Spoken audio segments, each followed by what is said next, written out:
Voilà. Alors, est-ce que tout le monde m'entend bien et est-ce que tout le monde voit bien mes dias? Oui, Oui, en plein écran, c'est bon? oui, tout à fait. Parfait. Voilà, merci Delphine. Bonsoir à tous. Eh bien, moi, je vous propose en fait cette présentation pour poursuivre un petit peu dans la thématique de cette soirée scientifique, mais cette fois-ci avec une présentation un peu plus tournée vers le versant hématologique. Et donc, j'avais envie en fait de vous présenter deux cas cliniques que j'ai eu l'occasion d'investiguer lors de mon stage d'hématologie au laboratoire de la clinique Notre-Dame de Grâce à Gosselies. Deux cas cliniques qui, vous le verrez, sont intimement liés, plutôt intéressants. Et vous l'aurez compris, de par le titre, le parvovirus B19 sera au centre de la présentation, mais on le verra ensemble, pas uniquement. Alors, je vous propose directement de rentrer dans le vif du sujet par la présentation des deux cas cliniques. Alors, tout commence le 23 octobre 2023. On a un petit garçon de 9 ans qui se présente au sein de notre service d'urgence, apporté par le SMUR. SMUR qui a été sollicité en fait par son médecin traitant qui était relativement préoccupé de son état général. Et en effet, à l'anamnèse, les parents nous rapportent une altération assez nette de son état général depuis maintenant plus d'une semaine, associée à des pics fébriles, des céphalées pariétales droites. Alors, on se pose la question de s'il y a possiblement une notion de comptage, que ce soit à la maison, à l'école. La maman nous explique qu'en effet, sa petite et sa grande sœur ont toutes les deux été malades, donc il y aurait une notion de virose qui circule à la maison. Au niveau des traitements, rien de particulier, si ce n'est un traitement antibiotique par amoxicilline ayant été débuté 2 ou 3 jours auparavant par le médecin traitant pour au départ une suspicion de sinusite.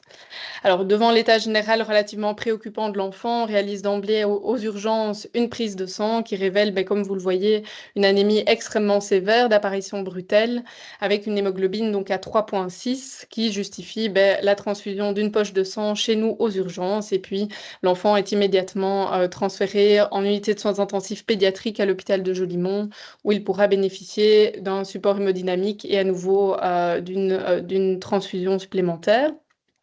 Alors, il revient chez nous dès le lendemain, où il est admis du coup en pédiatrie, où on voit donc une amélioration au niveau de son hémoglobine de par les poches de sang qui ont été transfusées. Et donc, je vous propose que l'on analyse ensemble en fait les différentes prises de sang. Donc ici, vous avez une prise de sang qui a été réalisée chez nous à l'admission aux urgences et une prise de sang réalisée au J2 en pédiatrie. Et donc, sans aucun doute, on a cette anémie sévère à l'avant-plan avec remontée de son hémoglobine, une anémie d'allure au départ microcytaire avec un MCV à 71, une différence 2 jours plus tard de 10 unités de MCV simplement liée à la transfusion. Anémie donc associée, comme on peut le voir, à une leucocytose, une thrombocytose. Alors une anémie, on le constate avec les réticulocytes au départ arégénératives, mais qui, comme on le voit, on a une remontée des réticulocytes assez importante. Donc une anémie arégénérative au Le départ devenant mystère de la base régénérative. du lait. Hmm. C'est quoi le professeur machin, celui-là? De quoi? Est-ce que vous pourriez couper vos Ah oui. micros pour que Manon ne soit pas interrompue, s'il vous plaît? Oui, pardon, je savais pas si c'était un problème venant de ma présentation, c'est pour ça que je...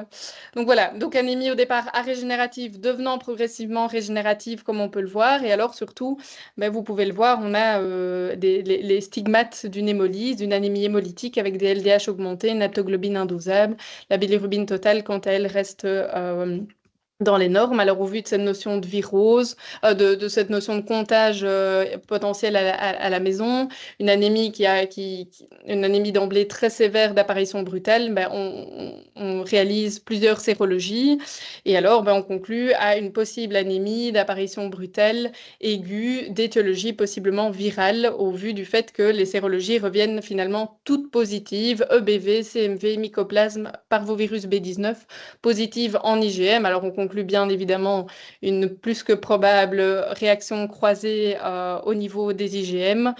Et donc, les hématologues proposent de recontrôler toutes ces sérologies à une semaine pour pouvoir confirmer l'étiologie virale. Donc voilà, on est face à un tableau d'anémie hémolytique assez sévère, d'apparition a priori aiguë, une anémie devenant tout doucement régénérative. On pense bien entendu au vu des sérologies à une étiologie virale et au vu en fait de cette anémie extrêmement sévère. Et d'une sérologie parvovirus B19 finalement positive en IgM, on se demande s'il ne s'agirait pas d'une des complications bien connues du parvo, à savoir donc l'érythroblastopénie aiguë. Donc les pédiatres gardent cela en tête. Et puis en fait, une semaine plus tard, sa grande sœur de 12 ans arrive également chez nous aux urgences. En fait, elle se présente au départ chez son médecin traitant avec une clinique finalement assez similaire. Donc le médecin traitant, au vu de la similarité clinique, demande la réalisation d'une prise de sang qui nous montre à nouveau un tableau d'anémie sévère avec une hémoglobine à 6,6. Au vu de la similarité à la fois clinique et biologique, elle est transférée chez nous donc aux urgences. Des sérologies sont également réalisées au vu de cette notion de comptage et on a une sérologie parvovirus B19 qui se positive également en IgM. Et donc là, ben, l'hypothèse d'une possible érythroblastopénie aiguë sur parvovirus B19 chez les deux enfants ben, se profile et se conclut de plus en plus. Infection aiguë au parvovirus B19 qui finalement a été confirmée par PCR, donc analyse qu'on a sous-traitée au LHUB et qui finalement, de par ces charges virales extrêmement importantes, a plus que confirmé l'infection aiguë chez les deux enfants. Alors, j'en profite pour vous faire un bref petit topo sur le parvovirus B19. Donc, vous le savez sans doute, il s'agit d'un virus nu à ADN assez petit, le plus petit que l'on ait décrit actuellement, qui fait partie de la famille des parvoviridés, du genre Erythrovirus. Le B19, c'est le principal pathogène chez l'homme, en fait. On distingue 3 génotypes différents. Et alors, vous le savez sans doute également, c'est un virus assez ubiquitaire, responsable en général d'épidémies durant l'hiver, printemps, tous les 3 à 4 ans en général, avec une forte prévalence chez les enfants en âge scolaire, chez les enfants de moins de 10 ans en général. Alors, pourquoi est-ce que je parle de femmes en âge de procréer? Parce que vous le savez, l'infection au parvovirus B19 peut être responsable d'infections fœtales in utero relativement pouvant être à l'origine de conséquences pour le bébé en cas de primo-infection durant la grossesse. Et il faut savoir que 50 à 60% des femmes en âge de procréer sont immunisées. Et alors, si l'on reprend les dernières données recensées pour la Belgique, qui datent malheureusement de 2012, on parle d'une incidence de 3 cas d'infection aiguë pour 100 000 habitants. Alors rapidement, qu'en est-il de la clinique d'une infection aiguë au parvovirus B19? Ici, en fait, cette slide vous schématise l'évolution assez classique de l'infection depuis l'exposition au virus jusqu'à la résolution des symptômes et éventuellement, dans certains cas, on va le voir, développement de complications. Alors, on parle d'une incubation de l'ordre de 2 à 3 semaines, période durant laquelle le patient est déjà contagieux de par une réplication virale active et une excrétion virale à ce moment-là. Et après cette période d'incubation, bien, il faut savoir qu'un quart des patients resteront totalement asymptomatiques, cela passera inaperçu. La moitié d'entre eux vont développer finalement une clinique de syndrome grippal, finalement avec des symptômes peu spécifiques et puis résolution spontanée des symptômes. Mais malheureusement, dans 25% des cas, il y aura tout simplement lié à la mise en route du système immunitaire, à la production d'anticorps, il peut y avoir la survenue de complications. Alors, ces complications, on peut les parcourir rapidement ensemble. Il y en a une qui est assez connue, assez répandue chez les enfants en âge scolaire, comme on le disait. Il s'agit, il n'est autre que la 5e maladie, donc l'érythème infectieux, où en fait ce sont des enfants qui classiquement, après la période d'incubation, vont développer un tableau clinique finalement peu spécifique, associant des symptômes ORL, de la fièvre, parfois un tableau digestif associé, et en général, de nouveau liés à la mise en route de ce système immunitaire, vont développer dans les 2 à 5 jours, suivant le début des symptômes, ce que l'on appelle un érythème malaire, donc au niveau des 2 joues, et c'est pour ça que parfois on appelle ça la maladie des joues giflées, parce que ça donne vraiment cet aspect d'enfants, entre guillemets, avec des joues giflées, donc un érythème localisé à cet endroit-là. Alors, chez l'adulte, ça peut donner plus classiquement comme complication des arthralgies, arthropathies finalement peu spécifiques, qu'il faut garder en tête dans le diagnostic différentiel d'arthropathie. Comme je vous l'ai dit, ça peut être responsable d'une infection fœtale in utero en cas de primo-infection durant la grossesse. Et alors, la complication à laquelle on va principalement s'intéresser aujourd'hui, ce n'est autre que l'érythroblastopénie aiguë, qui a finalement compliqué l'infection par parvovirus B19 chez nos deux enfants. Alors justement, parlons-en. Donc en quoi cela consiste, cette érythroblastopénie aiguë? Eh bien, il faut savoir qu'en fait, le parvovirus B19 va avoir un tropisme assez important pour nos précurseurs érythroïdes, car il sera capable en fait de venir s'y fixer à leur surface en liant l'antigène P, que l'on retrouve à la surface de tous nos précurseurs, proérythroblastes, érythroblastes, réticulocytes. Il va venir s'y internaliser, s'y répliquer, provoquer finalement la lyse, l'apoptose de nos précurseurs érythroïdes, notamment de nos réticulocytes. Et donc, cela va mener en fait à une chute assez spectaculaire du taux de réticulocytes qui vont être complètement effondrés et ça va être associé à ce moment-là donc à un arrêt transitoire de l'érythropoïèse qui, comme on va le voir à la slide suivante, va finalement reprendre relativement rapidement dès la fin de la virémie au parvovirus B19. Alors, en fait, cet arrêt transitoire de l'érythropoïèse, il faut savoir que chez tout individu sain, patient sain infecté par le virus reste finalement sans conséquence, ne pose pas de problème, étant donné que la durée de vie du globule rouge, chez tout un chacun, est de l'ordre de 120 jours. Et donc, il peut y avoir comme ça un arrêt transitoire de l'érythropoïèse sans que cela n'ait de conséquences au niveau donc, de l'hémoglobine, développement d'anémie. Par contre, chez les patients qui ont une condition pathologique, hématologique sous-jacente, par exemple, lorsqu'il y a un contexte de diminution de production de globules rouges, que l'on peut observer en cas de carence martiale, par exemple, ou alors chez des patients qui ont une hémolyse, une lyse accrue de leurs globules rouges, en cas d'hémolyse chronique, par exemple, dans des contextes de maladies d'anémie hémolytique chronique héréditaire. Donc, je pense, par exemple, à la drépanocytose, à la thalassémie, à la sphérocytose héréditaire. Eh bien, il y a vraiment cette destruction chronique, massive des globules rouges. Et donc, la chute des réticulocytes et l'arrêt transitoire de l'érythropoïèse qui y est associé, mais malheureusement sera à ce moment-là associé à cette crise aplasique transitoire, à cette érythroblastopénie qui se marque par une anémie assez sévère, assez profonde, d'apparition brutale liée au début de la virémie au parvovirus B19. Alors ici, c'est un peu ce qui est schématisé ici au niveau de cette slide et au niveau de ce graphe. Ici, cela vous montre en fait l'évolution classique, clinique et biologique, surtout biologique de l'infection aiguë au parvovirus B19, où vous avez en fait en bas du graphe les bâtonnets qui vous représentent la virémie, la cinétique classique de la virémie au virus. En noir, vous avez en fait schématisé les réticulocytes et donc l'on voit qu'en fait dès le début de la virémie, on a vraiment cette chute spectaculaire du taux de réticulocytes qui sera associée à un arrêt de l'érythropoïèse comme je l'ai dit, mais qui comme finalement vous le voyez en vert, n'est chez l'individu sain responsable finalement que d'une légère diminution de l'hémoglobine et donc bien souvent passe totalement inaperçue. Par contre, en cas de conditions sous-jacentes, comme je l'ai dit, destruction accrue des globules rouges, diminution de production de globules rouges, eh bien, cela va être à l'origine d'une chute assez importante de l'hémoglobine, de plus de 30%, qui peut, dans ces cas-là, comme c'est le cas pour notre petit garçon, nécessiter un support transfusionnel. Alors, finalement, quelles sont les méthodes diagnostiques dont on dispose au laboratoire pour pouvoir diagnostiquer cette infection aiguë au parvovirus B19? Alors, dans certains cas, par exemple, je pense à l'érythème infectieux chez l'enfant, finalement, la clinique est suffisamment suggestive et ça ne nécessite pas d'investigation labo supplémentaire que pour pouvoir poser le diagnostic, surtout que bien souvent, il y a cette notion de comptage à l'école, à la maison ou autre. Mais maintenant, dans certains cas, par exemple, développement d'arthralgie chez l'adulte d'origine indéterminée, cela peut faire partie du diagnostic différentiel, aller traquer une sérologie par veau. Là, bien, nous disposons donc de méthodes au labo. Donc, nous avons notamment, bien entendu, la sérologie, avec donc la détection d'anticorps dirigés directement contre la capside virale, avec l'apparition finalement très rapide, en déant les 7 à 10 jours, des IgM.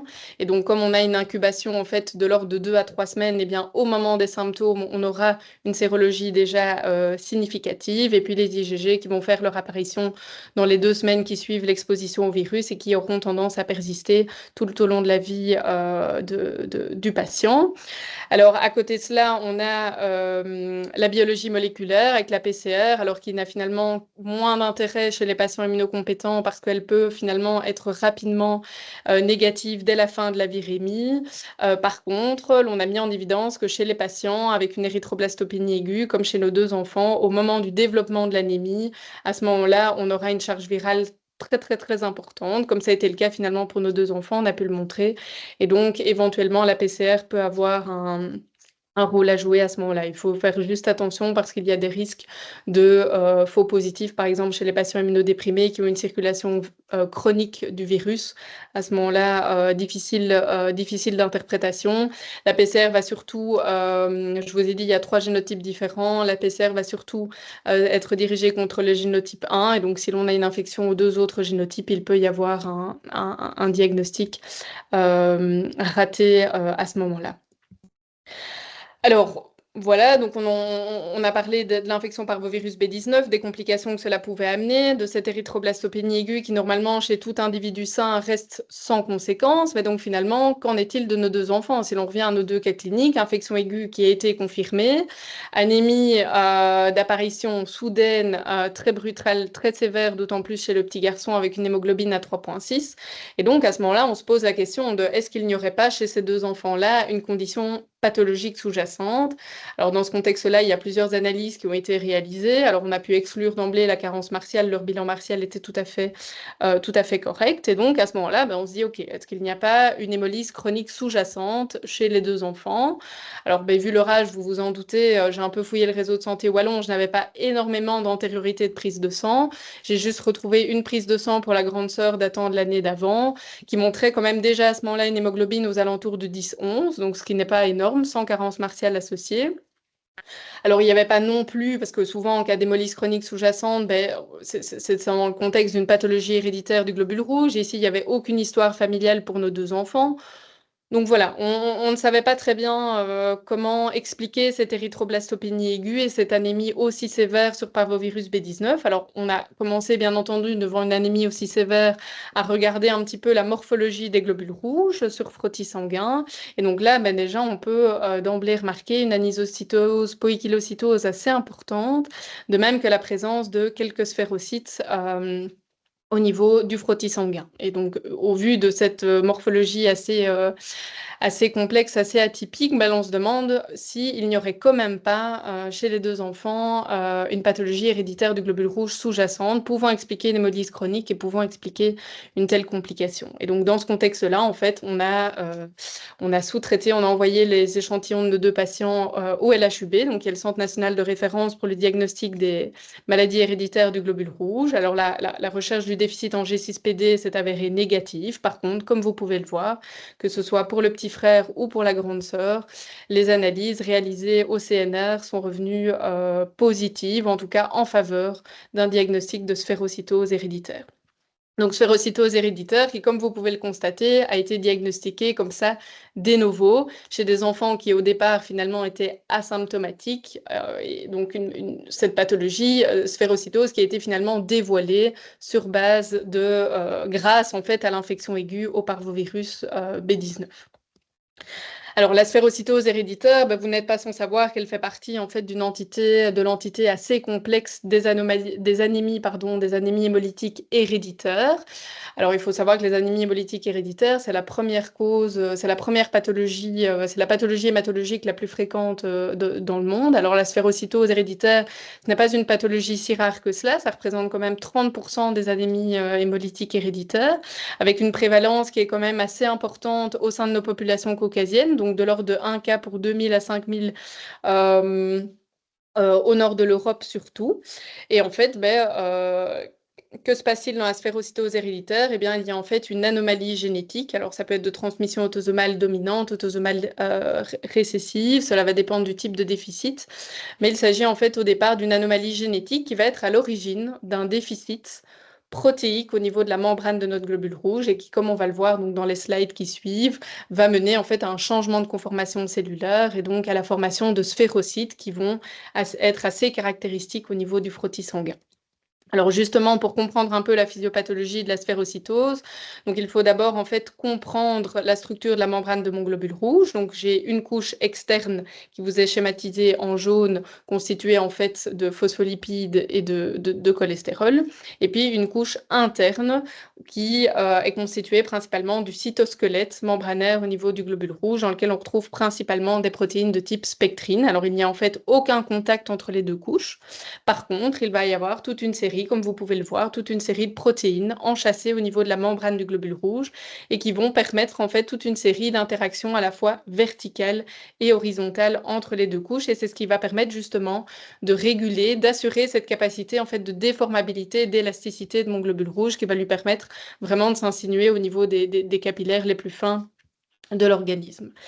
Qu'est-ce qu'il se passe dans la sphérocytose héréditaire? Eh bien, il peut y avoir une ou plusieurs protéines déficitaires de par l'anomalie génétique. Et donc, à ce moment-là, il va y avoir un affaiblissement au niveau des interactions verticales, ce qui va mener fatalement à une perte de surface membranaire, une réduction, une diminution du rapport surface-volume, ce qui va induire un changement de conformation cellulaire et donc permettre la formation de sphérocytes qui vont évidemment donc avoir une moindre capacité de déformabilité, une moindre élasticité et va leur conférer une fragilité évidemment beaucoup plus importante, avec de là une capture splénique plus importante, et donc ce qui sera à l'origine de l'hémolyse chronique chez les patients atteints de sphérocytose héréditaire. Alors, d'un point de vue diagnostique, on va le voir ensemble, c'est une pathologie donc assez complexe, très hétérogène, qu'il n'est pas facilement, qu'il n'est pas toujours évident de mettre en évidence, surtout en routine de laboratoire. Alors, on distingue trois grands piliers diagnostiques finalement. Il y a d'une part l'histoire familiale, je vous en parlais, qui est quand même présente dans plus de 75% des cas, où on a donc au moins une notion d'hémolyse chronique dans la famille ou tout simplement une sphérocytose héréditaire connue chez les parents ou autres apparentés. Maintenant, elle est absente dans 25% des cas, ce qui rend les choses un petit peu plus difficiles, comme c'était le cas pour nos deux enfants. Alors, il peut y avoir des manifestations cliniques assez typiques, principalement liées, mais peu spécifiques finalement, principalement liées à l'hémolyse intravasculaire. Donc je pense notamment à l'ictère, à la splénomégalie, mais ce n'est pas quelque chose de systématique. Et alors, il y aura bien entendu les résultats labo qu'on va détailler par la suite, qui eux, quant à eux, permettront de confirmer le diagnostic de sphérocytose héréditaire.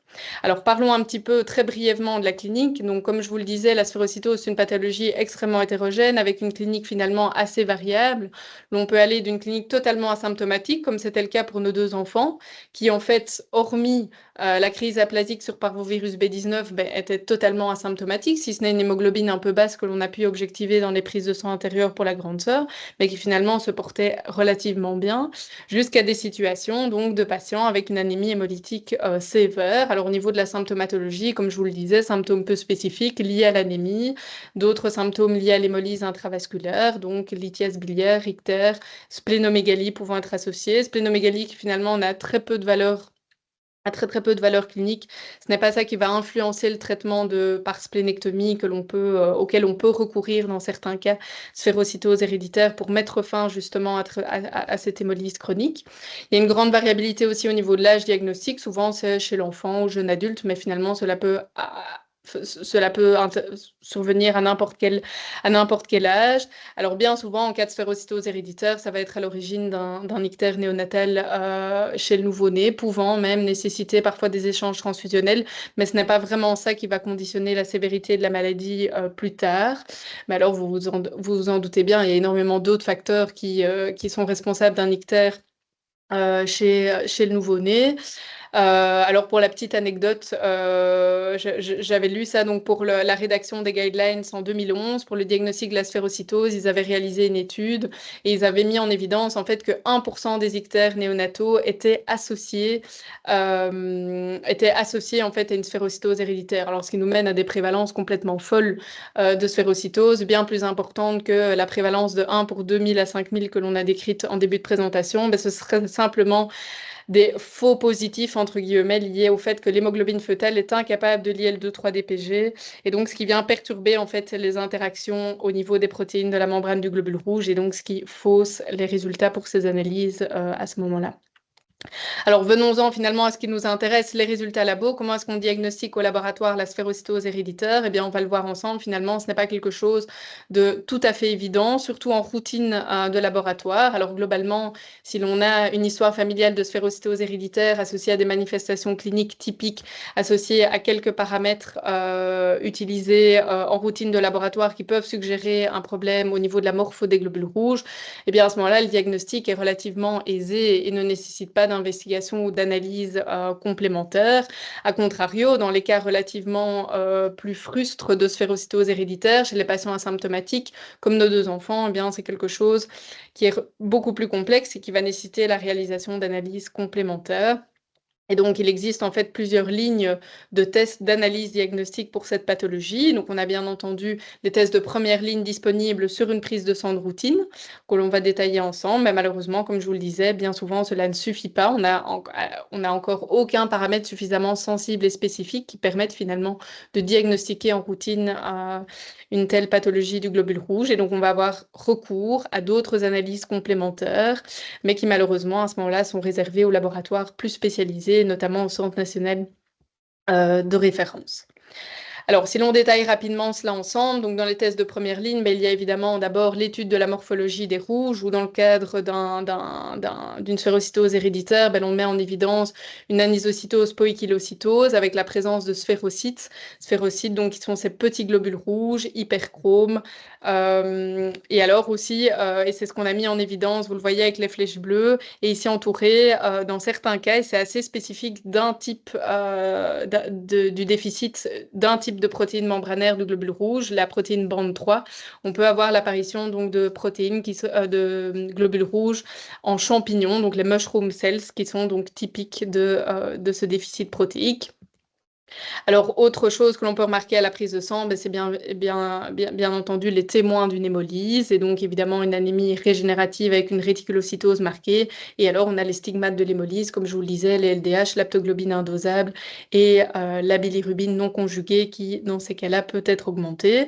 Alors, on a d'autres paramètres automatisés que l'on peut avoir à notre disposition en labo qui s'intéressent principalement aux globules rouges. On a notamment, donc je pense notamment au MCHC. Donc comme les sphérocytes sont des globules rouges de petite taille, denses, hyperchromes, bien la teneur en hémoglobine en intracorpusculaire est plus importante. Et donc dans la sphérocytose, on s'attend à un MCHC augmenté. Malheureusement, une sensibilité qui n'est pas énorme, de l'ordre de 40 à 70%. C'est assez variable en fonction des études. Et d'ailleurs, la preuve, chez nos 2 enfants, le MCHC était tout à fait dans les normes. On a le RDW, bon, voilà, juste pour l'info, qui est en fait le reflet, l'hétérogénéité des populations de globules rouges. Et donc, en cas de sphérocytose héréditaire, on a vraiment la coexistence de globules rouges normaux avec la présence de sphérocytes, donc également augmentée dans cette pathologie, mais à nouveau très peu spécifique. Toute stimulation de l'activité érythropoïétique au niveau médulaire en cas de supplémentation en fer, par exemple, va mener évidemment à la coexistence d'une population jeune et d'une population plus âgée de globules rouges. Donc, manque cruel de spécificité. Et donc, recours à des analyses complémentaires, comme je vous le disais, qui vont en fait exploiter d'autres caractéristiques des sphérocytes et notamment leur fragilité osmotique. Alors, on a notamment la cryohémolyse, qui est un test finalement assez simple à réaliser, peu coûteux, qui va en fait exploiter la sensibilité des sphérocytes au froid dans des conditions osmotiques défavorables, dans des conditions hypertoniques. Et donc, on vient plonger en fait les globules rouges du patient dans une solution hypertonique chauffée à 37 degrés pendant 10 minutes. Et puis, il va y avoir un refroidissement. Donc, on vient plonger les globules rouges dans une solution refroidie à 0 degré. Et en fait, après centrifugation, on vient mesurer l'absorbance du surnageant par photométrie, ce qui va nous permettre en fait d'évaluer le pourcentage de globules rouges hémolysés chez mon patient par rapport à une solution témoin. Et donc, normalement, on observera chez un individu sain une hémolyse autour de 3 à 15%. En cas d'hémolyse supérieure à 15%, cela peut suggérer une sphérocytose héréditaire. Très bonne sensibilité, proche de 100%, malheureusement encore un manque de spécificité. On a également comme autre test le 5'-EMA, donc qui est une technique de cytométrie en flux, où l'on utilise en fait un fluorochrome qui va venir spécifiquement se fixer à la protéine bande 3 que l'on retrouve au niveau de la membrane de mon globule rouge. Et donc, vous l'aurez compris, la fluorescence, l'intensité de la fluorescence va être directement proportionnelle à la quantité de protéines que j'ai au niveau de la membrane de mon globule rouge et donc à la surface membranaire du globule rouge, et donc qui est normalement diminuée en cas de sphérocytose héréditaire de par la présence de sphérocytes. Et donc, l'on vient comparer ce pourcentage de fluorescence de mon patient index par rapport à un patient témoin. Et s'il y a une baisse de fluorescence de l'ordre de plus de 10%, bien, cela peut suggérer une sphérocytose avec une sensibilité spécificité. Donc là, aux alentours des 95%, donc ce qui est pas mal. Le seul souci, c'est que les réactifs sont relativement instables pour cette analyse, et alors il y a des risques quand même en cas d'autres anomalies membranaires du globule rouge. Je pense à l'elliptocytose, à la stomatocytose, il peut y avoir des faux positifs à ce moment-là. Et donc, c'est pour ça qu'il existe des analyses qui permettent la confirmation finalement du diagnostic réservé au Centre national de référence. Alors, on peut recourir dans certains cas au SDS-PAGE, donc qui est une technique de séparation électrophorétique, donc sur gel, mais qui va permettre en fait une identification spécifique de la protéine membranaire qui est déficitaire.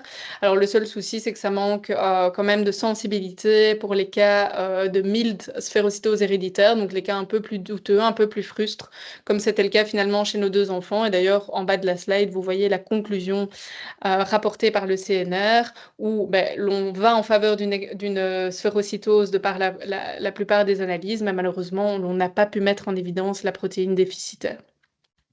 Et donc, c'est pour ça qu'actuellement, c'est l'une des techniques les plus innovantes pour le diagnostic, c'est l'ectacytométrie, technique évidemment beaucoup plus complexe qui nécessite, donc on ne retrouve qu'au niveau des laboratoires ultra spécialisés, de par l'équipement assez complexe que cela nécessite.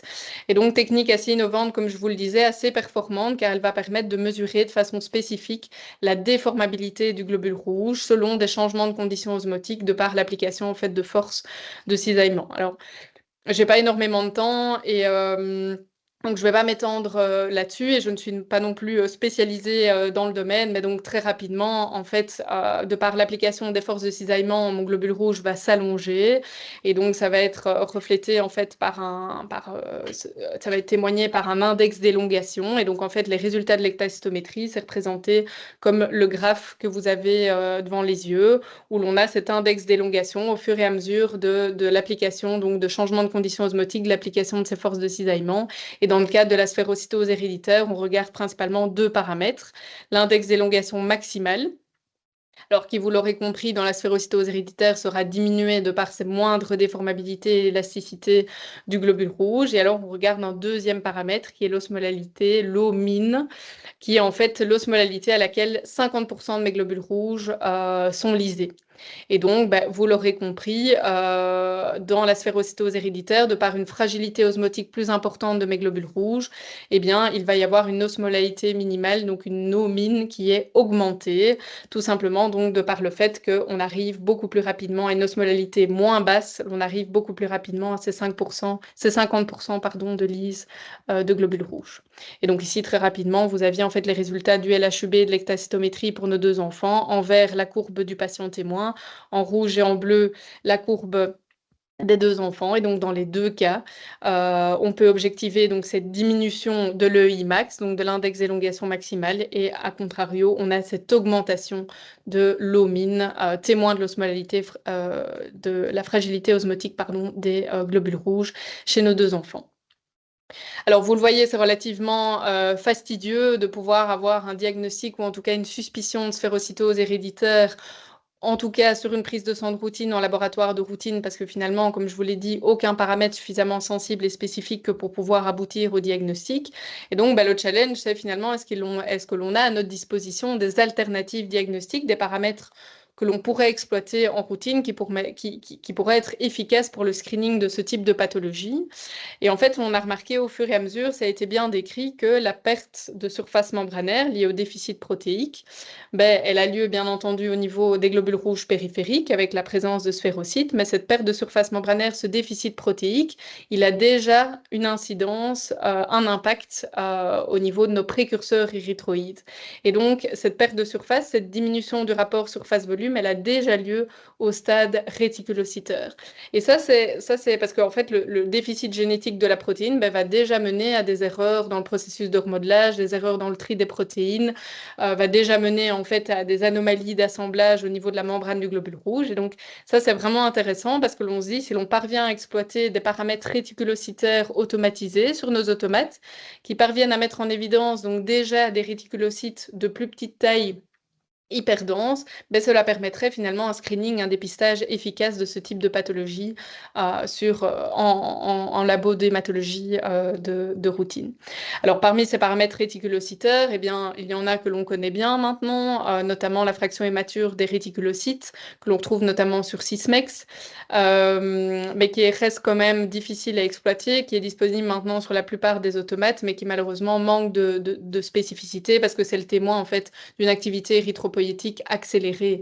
Et donc, toute situation de supplémentation en fer, en EPO, une reprise, par exemple, une reprise d'activité médulaire après une greffe de cellules souches, tout cela va être associé donc, à un IRF augmenté.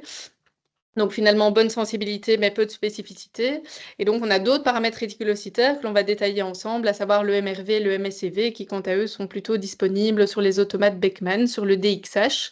Et donc très rapidement, ici, vous avez la représentation de ce qui se passe au niveau du DXH. Donc à droite, vous avez un premier canal pour les globules blancs, le dosage de l'hémoglobine, globules rouges, plaquettes. Et alors, à droite, vous avez donc le flow cell qui permet, en plus du comptage des érythroblastes, la différenciation leucocytaire, va avoir un sous-canal spécifique pour l'analyse des réticulocytes. Alors, au niveau de ce sous-canal, on a ce qu'on appelle, au niveau du DXH, on a ce qu'on appelle le RETIC-PAC, qui contient en fait du bleu de méthylène, qui va simplement permettre de colorer l'ARN des réticulocytes pour faire la distinction avec la population de globules rouges. Et on retrouvera en plus, dans ce RETIC-PAC, une solution ghosting, une solution transparisante, hypoosmotique, et on va voir cette solution hypoosmotique va avoir justement tout son intérêt dans le screening de la sphérocytose. On va le détailler ici juste après. Alors, commençons par le premier paramètre disponible sur DXH, mais également sur d'autres automates, c'est le MRV. Alors, le MRV, c'est tout simplement l'équivalent du MCV des globules rouges. Donc, si vous voulez, c'est le volume moyen des réticulocytes. Et donc, comme on l'a dit, étant donné que la perte de surface membranaire a déjà lieu au stade réticulocytaire, eh bien, dans la sphérocytose, l'on aura des réticulocytes déjà de plus petite taille par rapport à un patient sain ou par rapport à un patient avec une autre pathologie hémolytique chronique. Et donc, c'est ce que vous démontre ici le tableau qui illustre en fait une étude chinoise, si je me souviens bien, qui en fait a voulu étudier l'ensemble de ces nouveaux paramètres réticulocytaires dans les différentes pathologies, en cas d'hémolyse chronique, en cas d'anémie hémolytique auto-immune, en cas de déficit en G6PD ou autre. Et l'on voit que dans la sphérocytose héréditaire, donc la deuxième colonne, mais on a évidemment donc une différence assez significative, une diminution significative du MRV par rapport aux autres pathologies. Si l'on prend par exemple l'anémie hémolytique auto-immune, que l'on peut distinguer de la sphérocytose assez facilement par un Coombs, mais qui peut avoir des sphérocytes au frottis sanguin, par exemple, eh bien là, le MRV va être à contrario augmenté, lié en fait à une activité érythropoïétique stimulée et une hyperplasie compensatoire des réticulocytes. Donc ça, c'est déjà un premier paramètre assez intéressant pour le screening de la pathologie. Autre paramètre, je vous le disais, le MSCV. Alors le MSCV, c'est une mesure du volume réticulocytaire artificiel. En fait, on va venir mesurer le volume du globule rouge après mise en contact avec cette solution ghosting, cette solution hypoosmotique que l'on retrouve au niveau de ce sous-canal pour l'analyse des réticulocytes au niveau du DXH. Alors en fait, les globules rouges vont tous être mis en contact avec cette solution fantôme, cette solution hypoosmotique, qui va en fait tout simplement mener au gonflement de tous les globules rouges, donc des globules rouges, des sphérocytes, des réticulocytes. Et l'on va donc après gonflement, après exposition à cette solution, on va venir mesurer donc le volume de cette cellule, qui est donc le MSCV. Et donc, chez un patient sain, les globules rouges vont être mis en contact avec cette solution hypoosmotique. Le globule rouge va gonfler, gonfler, gonfler. On vient mesurer son volume. Et on s'attend à avoir un MSCV qui, à ce moment-là, étant donné l'expansion du globule rouge, a un MSCV supérieur au MCV de départ. Par contre, et c'est ce qui est schématisé en dessous, chez le patient qui a une sphérocytose héréditaire, on a des sphérocytes avec une fragilité osmotique accrue, on a pu le voir en détail. Il va être exposé, donc soumis à cette solution ghosting, cette solution hypoosmotique, et donc il va avoir une expansion du sphérocyte, une expansion des globules rouges, qui va augmenter de taille, augmenter de taille, augmenter de taille, jusqu'à finalement se lyser, étant donné une fragilité osmotique plus importante. Et donc, à ce moment-là, on comprend assez facilement que le MSCV va être inférieur au MCV de départ des globules rouges. Et c'est ça qui est intéressant, c'est ce delta finalement entre le MCV et le MSCV. Et donc, si l'on prend à partir du moment où on a un delta au-delà de 9,6, d'autres études parlent de 10,4, eh bien, cela permet donc un diagnostic ou en tout cas une hypothèse diagnostique pour une sphérocytose héréditaire avec une sensibilité qui est finalement proche des 100%, ce qui vous est illustré ici donc par les différentes courbes ROC où vous avez donc le trait plein. Sur la gauche, vous avez le trait plein donc, qui est représenté par le delta entre les deux paramètres qui se rapproche vraiment donc d'une sensibilité de l'ordre de 100%. Ici, c'était une étude qui a été menée par le professeur Lazarova et qui a voulu en fait évaluer l'efficience en fait de ces nouveaux paramètres réticulocytaires pour le diagnostic de toutes les causes d'anémie hémolytique chronique ou anémie hémolytique héréditaire. Et l'on voit que l'on a en fait, notamment pour le MSCV, MRV, l'on a quand même une différence significative par rapport entre la sphérocytose héréditaire et les autres pathologies responsables d'hémolyse chronique à leur tour. Et de là, finalement, a découlé le développement donc, de nombreux, alors il en existe plusieurs dans les littératures, mais de nombreux algorithmes diagnostiques qui permettraient finalement de plus facilement arriver à la conclusion d'une sphérocytose héréditaire. Et donc ici, c'est par exemple un des algorithmes proposés. Donc on regarde d'abord finalement ces deux paramètres, le delta MCV, MSCV, également le MRV. Si le delta est supérieur à 10,4, comme je vous le disais, le MRV plus petit que la norme, eh bien, à ce moment-là, on peut aller aux analyses complémentaires, comme la cryohémolyse. Et en cas de cryohémolyse, donc supérieure à 10%, eh bien là, on peut arriver à une confirmation donc par ectacytométrie ou par SDS-PAGE. Eh bien, en fait, ces algorithmes ont été testés. Dans cette étude-là, ils ont montré qu'en fait, l'étude de ces nouveaux paramètres réticulocytaires associés à la cryohémolyse permettait en fait donc de diagnostiquer les sphérocytoses héréditaires avec une sensibilité de l'ordre de 100%. Donc, ce qui est finalement pas négligeable et donc qui peut être un outil assez intéressant finalement en routine. Alors vous allez me dire quid chez nos deux enfants et donc à Gosli on travaillait avec le DXH et donc on a pu exploiter ces différents paramètres et donc si l'on reprend les trois grands critères et l'on voit que pour les deux enfants nous avions un delta aux alentours de 20 donc bien franchement positif et donc bien en faveur d'une sphérocytose héréditaire. Les résultats de cryohémolyse réalisés au LHUB étaient également en faveur et donc ça a pu être finalement, comme on l'a vu, confirmé par ectacytométrie. Alors, bien entendu, ces paramètres, ils paraissent tout à fait révolutionnaires. Il y a quand même des limitations. Il y a d'abord la limitation, évidemment, donc instrument labo-dépendant. Par exemple, le MSCV n'est disponible que sur le Beckman. Et alors, la plupart des études par rapport à ces nouveaux paramètres réticulocytaires ont été réalisées chez des patients avec un diagnostic de novo de sphérocytose héréditaire. On n'a aucune idée à l'heure actuelle de l'impact d'un traitement.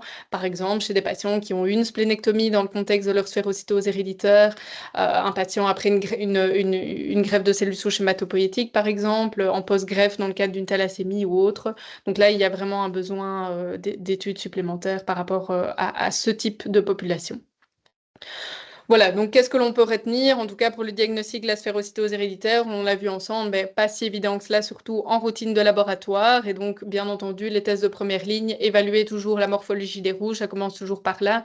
Il y a évidemment les stigmates de l'hémolyse qui, en général, ne nous échappent pas non plus. On a des paramètres propres à la morphologie des rouges, comme le MCHC, mais qui, comme on l'a vu, manquent cruellement de sensibilité. Et donc, d'où l'intérêt, comme on a pu l'expliquer, de nouveaux paramètres réticulocytaires qui peuvent vraiment aider, en tout cas, au screening de ce type de pathologie.